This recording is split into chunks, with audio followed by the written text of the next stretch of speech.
سکینہ نے بیگ کھول کر دیکھا تو اس کی آنکھیں حیرت کے مارے پھیل گئیں۔ یہ کیا ہے صاحب جی، اتنے سارے پیسے؟ ہاں اتنے سارے پیسے، بس ان پیسوں سے میں ایک الگ گھر لوں گا اور پھر ہم وہاں چل کر آرام سے رہیں گے، کوئی ہمیں روک نہیں پائے گا، میں نے خوشی سے چہکتے ہوئے کہا۔ سکینہ بھی بہت خوش ہو رہی تھی، کہتی تھی کہ مجھ سے اب آپ کی دوری برداشت نہیں ہوتی۔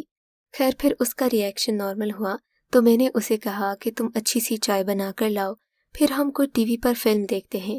سکینہ خوشی خوشی چلی گئی۔ چائے بنانے میں اس نے خاصی دیر کر دی تھی، میں بیٹھے بیٹھے بور ہو گیا، سکینہ کا انتظار نہ ہو رہا تھا۔ میں اٹھا اور کچن کی طرف آ گیا۔ ارے سکینہ، اور کتنی دیر لگاؤ گی؟ میرے کہنے پر سکینہ اچھل کر سیدھی ہوئی، جیسے نہ جانے میں نے کیا کہہ دیا ہو۔ جی صاحب جی، بس ابھی آئی ہوں۔ ایک تو تم یہ مجھے صاحب جی نہ کہا کرو، میں نے محبت سے چور لہجے میں کہا۔ اب تو میں تمہارا ہونے والا شوہر ہوں گا، بس تم مجھے آذر جی کہا کرو، میں نے شوخ لہجے میں کہا تو وہ مسکراتی ہوئی چائے کی ٹرے لے کر باہر آ گئی۔ ٹرے میں نفاست سے بسکٹس بھی رکھے ہوئے تھے، مگر چائے کا کپ ایک ہی تھا۔ ارے سکینہ، یہ کیا تم چائے نہیں پیو گی؟ میں نے کہا۔ نہیں جی، میں نے تو کافی دیر پہلے ہی پی لی تھی، دوبارہ دل نہیں چاہتا، اس نے بہانہ بنایا۔ ہے تھوڑی دیر کے بعد میں چائے اور بسکٹ ختم کر چکا تو مجھے اپنے دماغ پر کچھ غنودگی سی محسوس ہوئی۔ میں نے اٹھنے کی کوشش کی مگر میں صوفے پر ہی ڈھہ گیا اور نہ جانے کب نیند کی وادیوں میں چلا گیا۔ میری جب آنکھ کھلی تو میں نے حیرت سے ارد گرد دیکھا، سکینہ کا نام و نشان نہیں تھا، جبکہ پیسوں والا کالا بیگ بھی میرے آس پاس کہیں نظر نہیں آ رہا تھا۔ میرے ذہن میں کچھ کھٹکا سا ہوا، میں ٹی وی لان سے باہر آ کر سکینہ کو آوازیں دینے لگا مگر وہ کہیں نہیں تھی۔ پورا گھر چھان مارا، سکینہ کا نام و نشان نہیں۔ باہر گلی تک بھی گیا مگر بے سود۔ اب جو گھر آ کر ہوش آیا تو دیکھا کہ میری بیوی پاکیزہ کے کمرے میں زیورات بھی غائب تھے اور اچھے خاصے پیسے بھی چوری ہو چکے تھے۔ میں اپنے آفس سے جو رقم بطور قرض لایا تھا وہ بھی سکینہ ہتھیا کر جا چکی تھی۔ اب سوائے ہاتھ ملنے کے کوئی چارہ نہیں تھا۔ میں جو اس کے ساتھ زندگی بتانے کے خواب دیکھ رہا تھا اب کیسے مایوس ہوا تھا۔ آنکھوں سے یکدم آنسو جاری ہو گئے۔ اتنا بڑا نقصان میں نے تو کبھی اپنی زندگی میں نہیں کیا ہوگا۔ میں نہ جانے کیوں بے اختیار مسجد کی طرف چلا گیا۔ نماز پڑھ کر اللہ سے رو رو کر دعا کی کہ مجھے معاف کر دے کہ میں نے ایک معصوم اور پاکیزہ عورت کو چھوڑ کر ایک ایسی لڑکی کی طرف توجہ دی جو بالکل بھی میری توجہ اور محبت کے حقدار نہیں تھی، اور میں کئی بار گناہ کا مرتکب بھی ہوا۔ اے اللہ، مجھے معاف کر دے۔ میں روتا جا رہا تھا اور ایک سکون میرے دل میں اترتا جا رہا تھا۔ تبھی مولوی صاحب نے مجھے زاروں قطار روتے ہوئے دیکھا تو میرے پاس آ گئے، کیونکہ مسجد تقریباً خالی ہو چکی تھی، سبھی لوگ جا چکے تھے۔ مولوی صاحب کے پوچھنے پر میں نے انہیں سارا واقعہ سنایا تو وہ افسوس سے بولے، بس بیٹا، انسان کو اس کی نیت کا صلہ ضرور ملتا ہے، اور پھر اسلام میں خفیہ نکاح جیسی کوئی چیز نہیں۔ مان لو کہ یہ تو زنا کا ایک طریقہ ہے، نکاح ہمیشہ اعلانیہ ہوتا ہے۔ تمہیں کس نے کہا تھا بیٹا کہ تم اپنی نیک اور شریف بیوی کو چھوڑ کر ایک نوکرانی کے چکر میں پڑو؟ مولوی صاحب نے مجھے کافی شرمندہ کیا، اور اس دن کے بعد سے میں نے پاکیزہ سے بے وفائی کرنے کا سوچا بھی نہیں، نہ ہی پاکیزہ نے گھر میں کوئی نوکرانی رکھی۔ اب وہ گھر کا سارا کام خود کرتی ہے۔ سبق اسے بھی ہو چکا ہے اور سیکھ میں بھی چکا ہوں کہ برے کاموں کا انجام ہمیشہ برا ہی ہوتا ہے۔ خدا ہمیں ایسے واقعات سے بچائے۔ اگر آپ کو آج کا یہ واقعہ پسند آیا ہے تو اس ویڈیو کو لائک ضرور کیجیے، اور اس طرح کے مزید قصے سننے کے لیے ہمارے چینل اردو مورل سٹوری کو سبسکرائب ضرور کیجیے۔